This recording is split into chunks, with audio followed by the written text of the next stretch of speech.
Food vlog അത് കുറേ comfort സോണിൽ വന്നതാണ്. ഏറ്റവും വർക്കായി തോന്നിയ ഫുഡ് വ്ളോഗ് ഏതായിരുന്നു? തോന്നുന്നത് അല്ല, വ്യൂ എന്നുള്ളത് മാറ്റാം. നിങ്ങൾ എൻജോയ് ചെയ്ത് നമ്മൾ എൻജോയ് ചെയ്തത് ഫ്ലോപ്പ് ആയ സാധനങ്ങളായിരിക്കും കുറച്ച് എൻജോയ് ചെയ്യണം. കോമഡി ആവും ലാസ്റ്റ് ആകുമ്പോൾ കോമഡി. മറ്റേ സക്സസ് ആകുമ്പോൾ നമ്മൾ അപ്രീഷിയേറ്റ് ഒക്കെ ചെയ്ത് പോവുകയുള്ളൂ. മറ്റേ ഫ്ലോപ്പ് ആകുമ്പോഴത്തേക്ക് നമുക്ക് താറ്റാനുള്ള ഒരു ഓപ്പർച്യൂണിറ്റി കിട്ടും. അപ്പൊ അതാണ് നമ്മൾ കുറച്ചുകൂടെ ഈ ചായക്കട ശരിക്കും ഫ്ലോപ്പ് ആയിരുന്നോ വിജയായിരുന്നോ? ഫ്ലോപ്പായിട്ടുള്ളത് ബർഗർ വലിയ ഫ്ലോപ്പ്. അതിനെന്താ ശരിക്കും അല്ല, അതിൽ അവന്റെ ഒരു ഇതുണ്ടായിരുന്നല്ലോ, ഫ്രഞ്ച് ഫ്രൈസ് അവനും വീഡിയോയിലില്ല, അത് ഞാൻ കട്ട് ചെയ്ത് കളഞ്ഞു. അത് മെഴുക്ക് സത്യത്തിൽ ഫ്ലോപ്പ് ആവുന്നതാണ് ഓഡിയൻസിനും കാണാൻ ഇഷ്ടം. കാര്യം എന്നാലേ അവിടെ ഫണ്ണ് വരത്തുള്ളൂ. Okay okay. ഈ ഇപ്പം ഒരുമിച്ച് കുക്ക് ചെയ്യുന്ന സമയത്ത് കുറച്ചും കൂടി കോംപ്ലിക്കേറ്റഡ് ഇപ്പൊ ആമ്പൂർ ബിരിയാണി ഒക്കെ ഉണ്ടാക്കാനുള്ള ശ്രമമൊക്കെ നടത്തിയിട്ടല്ല. ഉപ്പിടാൻ മറന്നു പോയി. പക്ഷെ ഉപ്പിടാൻ മറന്നാണോ ഉപ്പിടാൻ സമ്മതിക്കാതിരുന്നതാണ്? ശരിക്കും അതെന്താ ശരിക്കും സംഭവം? അത് എവനാണ് കുക്ക് ചെയ്തത്. ഈ ഐഡിയാസ് ഒക്കെ കൊണ്ടുവരുന്നതാണ്. നമ്മളൊക്കെ ചെയ്യും. നമ്മൾ അതിന് മുമ്പ് എടുത്തിട്ട് ഷാൻജിയൊക്കെ നോക്കി സത്യം പറയാം നമ്മളുടെ വ്ളോഗ് കാണുന്ന കുക്കിംഗ് നമ്മുടെ റെസിപ്പി എടുക്കാനല്ല കാണുന്നത്. നമ്മള് വെറുതെ ഒരു വൈബിന് വേണ്ടി കാണുന്നതാണ്. അല്ലാതെ നമ്മുടെ ചെയ്തിട്ട് ആരെങ്കിലും ട്രൈ ചെയ്യാൻ എനിക്ക് തോന്നുന്നില്ല. അല്ലാതെ നമ്മളുടെ കാണുന്നത് ഈ യൂഷ്വൽ കുക്കിംഗ് വീഡിയോ കാണുന്ന ആൾക്കാരല്ല നമ്മളുടെ കാണുന്നത്. എനിക്ക് തോന്നിയിട്ടുണ്ട്. എഴുതിയെടുക്കാനൊന്നും ഇല്ലല്ലോ. നമ്മള് കൈക്കണക്കായതുകൊണ്ട് പിന്നെ നമ്മള് ഫ്രണ്ട്സ് ആയതുകൊണ്ട് തന്നെ നമ്മള് ഫ്ലോപ്പ് ആയാലും അപ്പൊ തന്നെ പറയും. എനിക്ക് അറിഞ്ഞൂടാ, പുറത്തുള്ള കുക്കിംഗ് വീഡിയോസിലൊക്കെ അവര് പറയും അവർക്കറിയാം ഫുഡാണെന്നുള്ള രീതിയിൽ. ചിലപ്പോ കാണുമ്പോ നമുക്ക് അത്ര നല്ലതായിട്ട് തോന്നൂല്ലെങ്കിൽ അവര് ഇങ്ങനെ പറയും.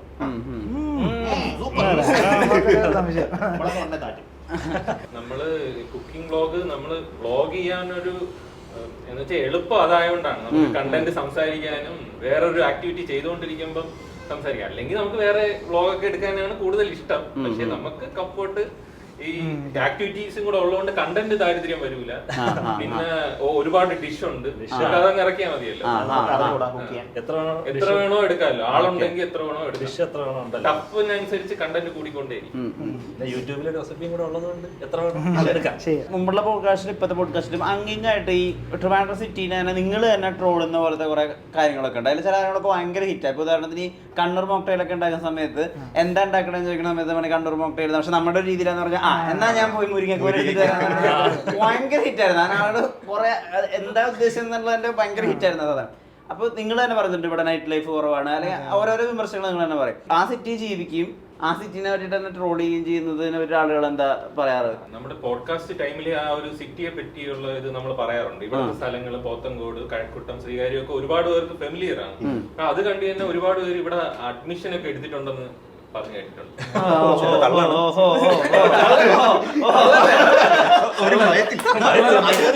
മെഡിക്കൽ കോളേജില് അത് പിന്നെ അഡ്മിഷൻ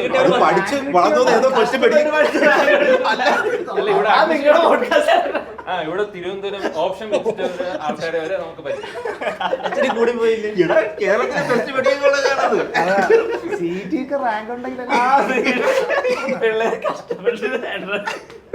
അല്ല, നമുക്ക് ട്രിവാൻഡ്രം ഭയങ്കര ഇഷ്ടമാണ്. എന്തൊക്കെ പറഞ്ഞാലും ഇമോഷണലി കണക്ട് ആണെന്ന് തോന്നിയിട്ടുണ്ട്. എവിടെ പോയാലും തിരുവനന്തപുരം തിരിച്ചു വരുമ്പോഴത്തേക്കും ഇപ്പൊ കൊച്ചിയൊക്കെ ഇതിനേക്കാളും ഓപ്പർച്യൂണിറ്റി ഉണ്ട്, കുറച്ച് നൈറ്റ് ലൈഫ് ഉണ്ട്. ബട്ട് സ്റ്റിൽ നമ്മളുടെ ഒരു കംഫർട്ട് സോണും നമ്മുടെ ചില മേ ബി ആൾക്കാരായിരിക്കും അല്ലേ, നമ്മുടെ ഫ്രണ്ട്സ് ഒക്കെ ഉള്ളതുകൊണ്ടായിരിക്കും നമുക്ക് എപ്പോഴും ഇത് ഇഷ്ടമാണ്. പിന്നെ നമ്മുടെ സ്ഥലമായതുകൊണ്ട് നമുക്ക് വിമർശിക്കാൻ പറ്റുമല്ലോ. അല്ല, എന്തിനും മുരിങ്ങാക്കോലിടും. ആ വിമർശനത്തിൽ നിങ്ങൾ എങ്ങനെ നോക്കിക്കാണുന്നു? കുറച്ച് കൂടുതലല്ലേ മീൻകറിയൊക്കെ വാങ്ങിച്ചു നമ്മളെ വീട്ടിലൊക്കെ മീൻകറി ഇടും. പൊതുവെ നമ്മൾ മാത്രമല്ല പുറത്തുള്ളവരും അത് പറയാറുണ്ട്. സ്ട്രോയിന് പകരം മുരിങ്ങക്കോലുണ്ട്, ബിരിയാണിയില് പൈനാപ്പിൾ ഇടും. അങ്ങനെ കുറെ സംഭവമുണ്ട്. വടക്കോട്ടുള്ളവർക്ക് നമ്മളെ ബിരിയാണി പുച്ഛമാണ്. നമ്മളെയും പുച്ഛമാണ്.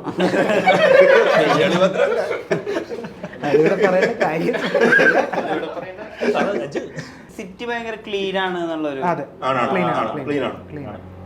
കമ്പാരിറ്റീവ്ലി അതർ സിറ്റീസ് നമ്മൾ കുറച്ചുകൂടെ നല്ല ക്ലീൻ ആണ്. ട്രിവാൻഡ്രത്ത് തന്നെ ഏറ്റവും അധികം ഈ PSC പഠിക്കുന്ന ആളുകളും ഏറ്റവും അധികം സർക്കാർ ജോലിക്കാരുള്ളത് നിങ്ങൾക്കൊരു പ്രഷറായിട്ട് അനുഭവപ്പെട്ടിട്ടുണ്ടോ? നല്ല പ്രഷർ. PSC പഠിക്കുന്ന ആളാണ്. ഞാൻ പഠിപ്പിക്കുന്നുണ്ട്, പിന്നെ ഒരു എക്സാം പ്രിപ്പയർ ചെയ്യുന്നുണ്ട്. ശരിക്കും പറഞ്ഞാൽ ട്രിവാൻഡ്രം ഹബ് എന്ന് പറയുന്നത് ഇതിന്റെ. അതിന്റെ ഒരു പ്രശ്നം നമുക്ക് ഭയപ്പെടേണ്ട ആവശ്യമൊന്നുമില്ലല്ലോ. ഇവിടെ സ്ട്രീറ്റ് തന്നെ ഉണ്ട് അതിന് വേണ്ടിയിട്ട്. ഒരു ഇത് വേണം, ഒരു SS കോൾ റോഡ് ഫുള്ള് ഇങ്ങനത്തെ സെന്റേഴ്സ് മാത്രമേ ഉള്ളൂ.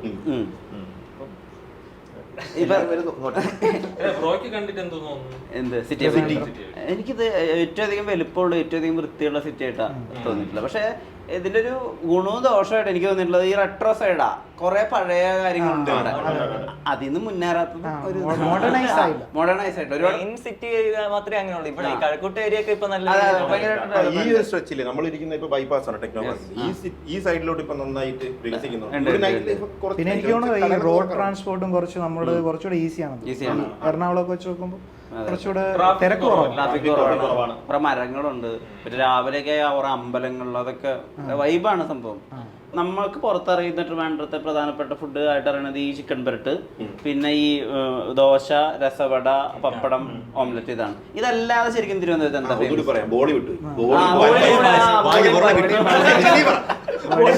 പിന്നെ സദ്യ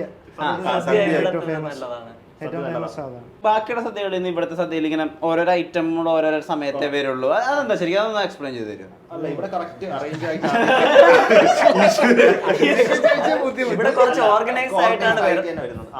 അത് പറഞ്ഞത്. അതായത് ഇവിടെ ആദ്യം ഇഞ്ചി, നാരങ്ങ, മാങ്ങ, അങ്ങനെ ഒരു ഓർഡർ ഉണ്ട് കറക്റ്റ് ആയിട്ട്. അത് വരും. ഇല്ലെന്നുണ്ടെങ്കിൽ ഈ പഴയ അമ്മമാരൊക്കെ ഇല്ലേ, അപ്പന്മാരെ കൊണ്ട് അപ്പനെ കൊണ്ട് ഞാനൊക്കെ പണ്ട് സദ്യക്ക് മാറ്റി വെക്കുമ്പോഴത്തേക്കും മറ്റേ ഇങ്ങനെയാണ് വയ്ക്കുന്നത് ചീത്ത വിളിക്കും. എന്നൊക്കെ പറയും. നമ്മൾ ഇങ്ങനെ ഒരു ഓർഡർ അത് അവർക്ക് നിർബന്ധമാണ്. പിന്നെ രണ്ടാമത് ഇവിടെ കറിയൊന്നും കൊണ്ട് തരൂല, ഒറ്റ തവണ വിളമ്പോളൂ. രണ്ടാമത് ചോദിച്ചു കഴിഞ്ഞാൽ ഇടിക്കണം. പിന്നെ ആദ്യം നമ്മള് ചോറ് പരിപ്പാണ് ഒഴിക്കണം. അവിടെ അങ്ങോട്ട് പോകുമ്പോ ആദ്യം വേണമെങ്കിൽ നമുക്ക് ഇഷ്ടമുള്ള ശരിയൊക്കെ ഒഴിക്കാം. പക്ഷെ ഇവിടെ സ്ട്രിക്റ്റ് ആണ്.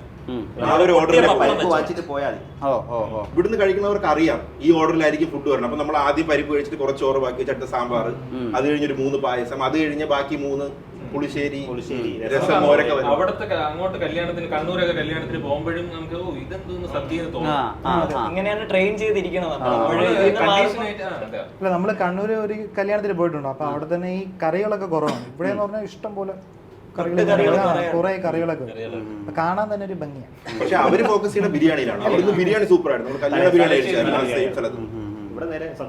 സദ്യയാണ് ഫേമസ്. നിങ്ങളുടെ ജീവിതത്തിൽ ഏറ്റവും പ്രധാനപ്പെട്ട ഒരു ഏരിയയാണ് ഇതിനു മുമ്പ് ഉണ്ടായിരുന്ന പോഡ്കാസ്റ്റ് ടീം, അല്ലെങ്കിൽ ആ പോഡ്കാസ്റ്റിലൂടെ നിങ്ങൾക്ക് ഉണ്ടായ ഒരു ഓപ്പണിംഗ്, ആ ഒരു വലിപ്പം ഉണ്ടല്ലോ. അതായത് ആ പോഡ്കാസ്റ്റിൽ അന്ന് വരുന്നതൊക്കെ കേരളം ചർച്ച ചെയ്യുന്ന ഇൻഫ്ലുവൻസേഴ്സ് ഒക്കെയാണ്. അതല്ല ഇപ്പൊ നിങ്ങൾ ചെയ്യുന്നത്. ഇപ്പൊ നിങ്ങൾ നിങ്ങളുടെ ഓൺ ക്രിയേറ്റിവിറ്റി, നിങ്ങളുടെ ഓൺ സമയം. അപ്പൊ ആ ഒരു വലിപ്പം ഉണ്ടല്ലോ, അതായത് നിങ്ങൾ സെലിബ്രിറ്റിയുടെ കൂടെ ഇരിക്കുമ്പോൾ അത് നിങ്ങളിലേക്കും കൂടിയാ ഷെയർ ആവുന്നത്. അത് ഇപ്പൊ മിസ് ചെയ്യുന്നുണ്ട്. ചെയ്യുന്നുണ്ടെന്ന് വെച്ചാൽ അത് വേറൊരു സംഭവമായിരുന്നു. അത് വേറൊരു ഫേസ് ഓഫ് ലൈഫ് ആയിരുന്നു. അത് മിസ് ചെയ്യുന്നുണ്ട്. പക്ഷെ ഇപ്പൊ കുറച്ച് നാളായി, ഒരു 1 ഇയറിന് മുകളിലായില്ലേ ഇപ്പൊ ഇതിനോട് യൂസ്ഡ് ആയിട്ടുണ്ട്. നമ്മളത് കുറച്ച് പ്രൊഫഷണൽ ആയിട്ടാണ് അപ്രോച്ച് ചെയ്തത്. Proper podcast studio, mics proper. ഇത് ഹോബിയാണ്, ഇതൊരു ഫ്രീലാൻസ് സ്വഭാവമുള്ള ഒരു, എന്ന് വെച്ചാൽ നമുക്ക് വേണമെങ്കിൽ വന്നാൽ മതി, അങ്ങനത്തെ ഒരു രീതിയിലാണ് ഇത് മുന്നോട്ട് കൊണ്ടുപോകണം. എന്ന് വെച്ചാൽ ഫ്രീ ആയിരിക്കുമ്പോൾ മാത്രം അങ്ങനെ വരും. മറ്റേതൊരു സ്പോട്ടിഫൈയിൽ ഒരു കോൺട്രാക്ട് ഒക്കെ ഉണ്ടായിരുന്നു. ആഴ്ചയിൽ 3 എണ്ണം ഇടണമെന്നുള്ള ഒരു വർഷത്തേക്ക് 144 എപ്പിസോഡ് നമുക്ക് ഇടണമായിരുന്നു. തൊഴിലാളികളായിരുന്നു സ്പോട്ടിഫൈ എക്സ്ക്ലൂസീവ് ആയിട്ട് കോൺട്രാക്ട് ബേസിസിൽ ചെയ്തത്. അത് പക്ഷെ അത് മുംബൈയിലൊക്കെ പോയി. അതെ, നമുക്ക്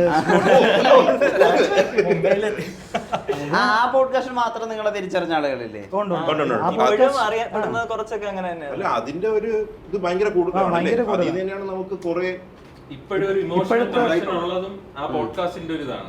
നമ്മള് സ്കൂൾ ഗെയിമില് ആൾക്കാരെ ഇപ്പം വിളിച്ചപ്പോഴും അവര് 30 പേര് വരാന്ന് പറഞ്ഞു. 30 പേരും വന്നത് ആ ഒരു ഇഷ്ടം കൊണ്ടാണ്. അതല്ലാതെ അവർക്ക് മത്സരിക്കാൻ മാത്രമല്ല, നമ്മളെ ഒന്ന് കാണാനും സംസാരിക്കാനും കൂടെയാണ്. അവര് ഇതായിട്ട് കണ്ടോണ്ടിരുന്നവര്, എല്ലാ എപ്പിസോഡും മുടങ്ങാതെ കണ്ടോണ്ടിരുന്നവര്, നമ്മളെ സംസാരിക്കാനൊക്കെയാണ് കൂടുതൽ കണക്റ്റഡ് ആയിരുന്നു. അല്ല, നമ്മൾ വിചാരിച്ചിട്ടില്ല അത്ര ഒരു കണക്ഷൻ ഒന്നും. നമ്മൾ ചെയ്തു തുടങ്ങിയപ്പോഴും വിചാരിച്ചു പുറത്തൊക്കെ ആദ്യമൊക്കെ അറിയുന്ന ചെല്ലും സംസാരിക്കാൻ നമുക്ക്. അല്ല, ഒരു ടൈമിലെ ഫോൺ എടുത്ത് നോക്കുമ്പോ റാൻഡായിട്ട് നോക്കുമ്പോ ഒക്കെ നിങ്ങളുടെ ഈ പോഡ്കാസ്റ്റിന്റെ റീലുകളാ വരിക. പലതും കണക്ട് ആവണത്.